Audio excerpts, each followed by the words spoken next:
क्या आपने कभी महसूस किया है कि इंसान बाहर से जितना विकसित हुआ है, भीतर से उतना ही टूटता गया है?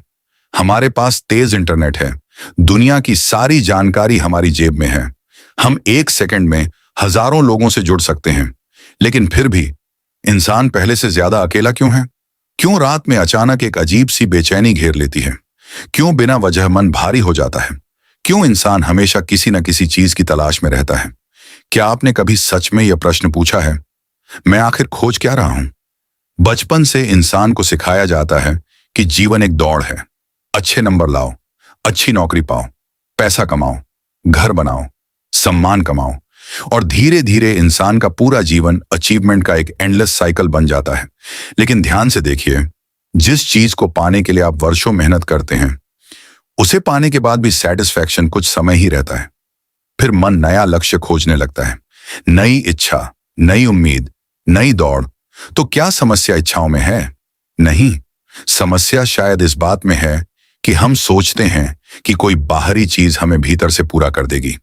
जिद्दू कृष्णमूर्ति कहते थे, जिस मन में भीतर खालीपन है, वह हमेशा बाहर कुछ भरने की कोशिश करेगा। और शायद पूरी दुनिया यही कर रही है। कोई पैसे से खुद को भर रहा है, कोई रिश्तों से, कोई फेम से, कोई रिलीजन से, कोई स्पिरिचुअलिटी से, लेकिन भीतर का खालीपन वहीं रहता है। क्यों? क्योंकि खालीपन को किसी चीज से भरा नहीं जा सकता, उसे सिर्फ समझा जा सकता है। क्या आपने कभी अकेले बैठकर अपने मन को बिना भागे देखा है? सिर्फ ऑब्जर्व किया है, कैसे थॉट्स लगातार आते रहते हैं, कैसे मन कभी शांत नहीं रहता, कैसे वह हमेशा कुछ चाहता है। अगर आप ध्यान दें तो पाएंगे कि मन हमेशा दो दिशाओं में भागता रहता है, या तो अतीत में या भविष्य में। अतीत की मेमोरीज, पुरानी चोटें, अफसोस, अपमान, और भविष्य की चिंता, उम्मीदें, डर, कल्पनाएं। लेकिन वर्तमान, मन शायद ही कभी वर्तमान में होता है। और यही कारण है कि इंसान वास्तव में जी ही नहीं पाता। वह सिर्फ साइकोलॉजिकली सर्वाइव कर रहा होता है। जब आप किसी सुंदर सनसेट को देखते हैं, तो क्या आप सच में उसे देखते हैं, या तुरंत उसे फोन में कैप्चर करने लगते हैं? जब आप किसी इंसान से बात करते हैं, तो क्या आप वास्तव में सुनते हैं, या आपका मन पहले से जवाब तैयार कर रहा होता है? हमने जीने की क्षमता खो दी है। कृष्णमूर्ति कहते थे, देखना सबसे बड़ी कला है, लेकिन हम कभी पूरी तरह देखते ही नहीं। हम हर चीज को अपने ओपिनियंस के जरिए देखते हैं। अगर कोई व्यक्ति हमें पसंद है, तो हम उसकी गलतियां नहीं देखते। अगर कोई पसंद नहीं, तो उसकी अच्छाइयां भी दिखाई नहीं देती। यानी हम रियलिटी को नहीं देखते, हम अपनी कंडीशनिंग को देखते हैं।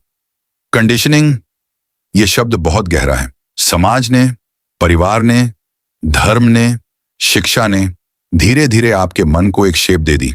आपको बताया गया कि क्या सही है, क्या गलत है, क्या पवित्र है, क्या अपवित्र है, और आपने बिना क्वेश्चन किए सब स्वीकार कर लिया। लेकिन क्या सच्चाई किसी बिलीफ से मिल सकती है? अगर आप किसी चीज पर सिर्फ इसलिए विश्वास करते हैं क्योंकि आपको बचपन से सिखाया गया, तो क्या वह समझ है? नहीं, वह सिर्फ कंडीशनिंग है। इसी कंडीशनिंग के कारण दुनिया में डिवीजन पैदा होता है। मैं हिंदू हूं, मैं मुस्लिम हूं, मैं भारतीय हूं, मैं अमीर हूं, मैं गरीब हूं। हर आइडेंटिटी एक साइकोलॉजिकल दीवार बनाती है, और जहां दीवार है, वहां कॉन्फ्लिक्ट अवश्य होगा। क्या आपने कभी सोचा कि इंसान युद्ध क्यों करता है? क्योंकि भीतर कॉन्फ्लिक्ट है। जो इंसान भीतर शांत नहीं, वह बाहर शांति कैसे ला सकता है? हम पीस की बात करते हैं, लेकिन हमारा पूरा जीवन कंपैरिजन पर आधारित है। कंपैरिजन यानी वायलेंस, क्योंकि कंपैरिजन में हमेशा इनसिक्योरिटी छिपी होती है। सोशल मीडिया को ही देखिए, हर कोई खुद का एक परफेक्ट वर्जन दिखाना चाहता है। Perfect face, perfect life, perfect happiness. और जो इंसान ये सब देखता है, वह खुद को अधूरा महसूस करने लगता है। धीरे धीरे वह खुद से नफरत करने लगता है। लेकिन क्या आपने ध्यान दिया, जिस परफेक्शन को आप हासिल करना चाहते हैं, वह वास्तव में अस्तित्व में ही नहीं है। परफेक्शन एक आइडिया है, रियलिटी नहीं। और इंसान आइडियाज में जीता है, रियलिटी में नहीं। हम कहते हैं, मुझे सक्सेसफुल बनना है, लेकिन सक्सेस क्या है? समाज ने जो डिफाइन किया वही। अगर पूरी दुनिया किसी चीज को इंपॉर्टेंट मानती है, तो क्या वह सच में इंपॉर्टेंट हो जाती है?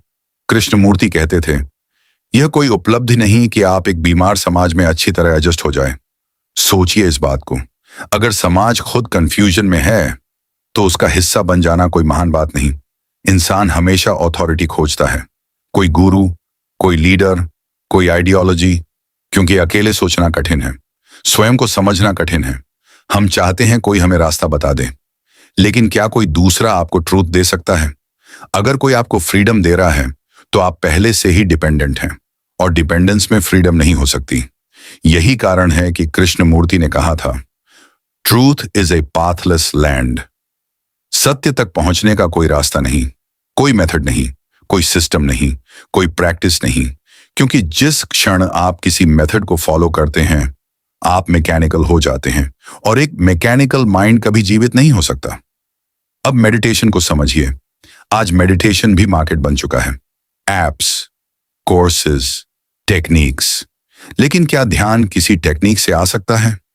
अगर आप रोज किसी पैटर्न को रिपीट कर रहे हैं तो वह हैबिट बन जाएगी, और हैबिट अवेयरनेस नहीं ला सकती। ध्यान तब होता है जब मन पूरी तरह जागरूक हो, जब आप अपने थॉट्स को बिना कंट्रोल किए देखते हैं, जब आप अपने डर को बिना भागे महसूस करते हैं, जब आप अपने लोनलीनेस को बिना डिस्ट्रैक्शन के देखते हैं। लेकिन इंसान अकेलेपन से बहुत डरता है, इसलिए वह लगातार नॉइज पैदा करता रहता है। म्यूजिक, मूवीज, रील्स, कॉन्वर्सेशंस, क्योंकि साइलेंस में उसे खुद का सामना करना पड़ता है। और शायद इंसान को सबसे ज्यादा डर खुद से ही लगता है। क्या आपने कभी नोटिस किया है, जब कोई आपको इंसल्ट करता है तो दर्द क्यों होता है? क्योंकि आपके भीतर एक इमेज है अपने बारे में। मैं इंटेलिजेंट हूं, मैं इंपॉर्टेंट हूं, मैं स्पेशल हूं। और जब कोई उस इमेज को चोट पहुंचाता है तो आपको दुख होता है। लेकिन अगर इमेज ही ना हो तो क्या इंसल्ट संभव है? इसी तरह फियर भी इमेज से पैदा होता है। आप फ्यूचर की इमेज बनाते हैं और फिर उसके टूटने से डरते हैं। आप रिलेशनशिप की इमेज बनाते हैं और उसे खोने से डरते हैं। यानी फियर हमेशा थॉट से जुड़ा है। थॉट, क्या थॉट वास्तव में सीमित है? हाँ, क्योंकि थॉट मेमोरी से आता है, और मेमोरी हमेशा पुरानी होती है। इसलिए थॉट कभी भी पूरी सच्चाई को नहीं देख सकता। थॉट यूजफुल है टेक्नोलॉजी के लिए, साइंस के लिए, लेकिन क्या थॉट प्रेम को समझ सकता है? सुना, प्रेम शायद इंसान की सबसे मिसअंडरस्टूड चीज। हम जिसे प्रेम कहते हैं अक्सर वो अटैचमेंट होता है। तुम मेरे हो, तुम मुझे छोड़ नहीं सकते। लेकिन जहां फियर है वहां प्रेम नहीं, जहां जेलसी है वहां प्रेम नहीं, जहां कंट्रोल है वहां प्रेम नहीं। सच्चा प्रेम शायद वही है जहां फ्रीडम हो। और फ्रीडम क्या है? क्या फ्रीडम वही है जो हम सोचते हैं, जो मन जो चाहे करे? नहीं। अगर आप अपनी इच्छाओं के गुलाम हैं तो आप फ्री नहीं हैं। अगर आपका मूड दूसरों पर डिपेंड करता है तो आप फ्री नहीं हैं। अगर आपकी खुशी किसी व्यक्ति, किसी सफलता, किसी पहचान पर डिपेंड करती है तो आप भीतर से डिपेंडेंट हैं, और डिपेंडेंस बॉन्डेज है। तो क्या इंसान वास्तव में मुक्त हो सकता है? शायद हाँ, लेकिन फ्रीडम कोई फ्यूचर गोल नहीं, वह अब भी शुरू होती है उसी क्षण जब आप खुद को बिना इल्यूजन के देखते हैं। अपने ग्रीड को, अपने एंगर को, अपने फियर को, अपने लोनलीनेस को पूरी ऑनेस्टी के साथ। ट्रांसफॉर्मेशन समय से नहीं आता, वह अचानक आता है, जैसे अंधेरे कमरे में अचानक लाइट जल जाए। और शायद वही इंटेलिजेंस है, न किताबों से मिली हुई, न किसी गुरु से, बल्कि डायरेक्ट ऑब्जर्वेशन से जन्मी हुई। तो आज सिर्फ एक प्रयोग कीजिए। कुछ देर चुप बैठिए, बिना फोन के, बिना म्यूजिक के, बिना किसी टेक्निक के, और अपने मन को देखिए, कैसे वह लगातार भाग रहा है, कैसे वह हमेशा कुछ बनने की कोशिश कर रहा है। उसे रोकिए मत, बस देखिए, क्योंकि शायद देखने में ही पूरी क्रांति छिपी है।